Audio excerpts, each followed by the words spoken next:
जय श्री कृष्ण हरिओम। मेरे दोस्तों, आज मैं ईश्वर या परमात्मा के बारे में मेरे विचार रखता हूँ। परमात्मा के अस्तित्व के बारे में आस्तिक लोग विचार करते, नास्तिक लोग ये सोचते कि ऐसा कुछ भी नहीं है। अब ये ऐसी बात है कि जिसमें विचारणीय बात है, लेकिन कई लोग कहते हैं कि जो हमें दिखता है ना, उसको हम मानते हैं, और जो नहीं दिखता उसको हम नहीं मानते। तो एक विचार ये है कि जैसे बिजली का तार है, उसमें उसमें से करंट जा रहा है। अब आपको उस तार में करंट दिखता है कि नहीं दिखता है, लेकिन उसके अंदर बिजली है। और इसका प्रमाण प्रत्यक्ष का है, जैसे हम स्विच ऑन करते हैं तो बल्ब लग जाता है। तो इसका मतलब तार के अंदर बिजली तो है लेकिन दिखती नहीं। वैसे ही परमात्मा की शक्ति विद्यमान है, लेकिन वो अदृश्य है, वो हमें दिखती नहीं, लेकिन उसका अनुभव हो सकता है।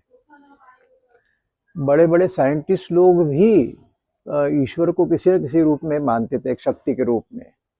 एक बार न्यूटन जब स्कूल में पढ़ता था, जिसने गुरुत्वाकर्षण का, ग्रेविटेशन का नियम खोजा, तो वो जब स्कूल में पढ़ता था तो इंस्पेक्टर आए और ऐसी ये चली बात, तो उन्होंने कहा कि भाई तुम विज्ञान में इतनी रुचि रखते हो, तो ये बतलाओ कि तुम ईश्वर को मानते हो क्या।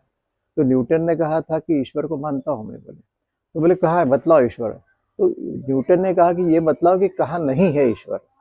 तो इस रूप में वो मानता था, मतलब ईश्वर के अस्तित्व को। आइंस्टीन, जिसने थ्योरी ऑफ रिलेटिविटी या सापेक्षतावाद सिद्धांत जिसने खोजा, तो उसमें भी, वो भी मेडिटेशन करता था।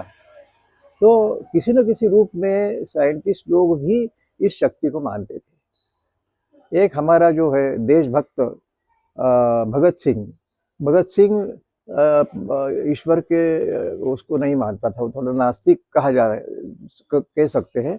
लेकिन उसने इस देश के लिए अपनी जान कुर्बान कर दी। तो मतलब वो देश को भी, एक परमात्मा को देश के रूप में मानता था। और क्यों नहीं, देश में जो जनता है, तो जनता में ही जनार्दन है। तो किसी मतलब इस प्रकार से जो है वो ईश्वर को मानता था, और इस देश के लिए उसने अपने हंसते हंसते फांसी पे चढ़ गया। तो जनता में जनार्दन होता, इस बात को वो मानता था। तो इस रूप में वो परमात्मा के अस्तित्व को उसने भी स्वीकार किया था। अब आप देखिए कि हमारा जो शरीर है, उस शरीर में हमारे जितने भी शरीर के अंग है, जैसे हमारा हृदय है,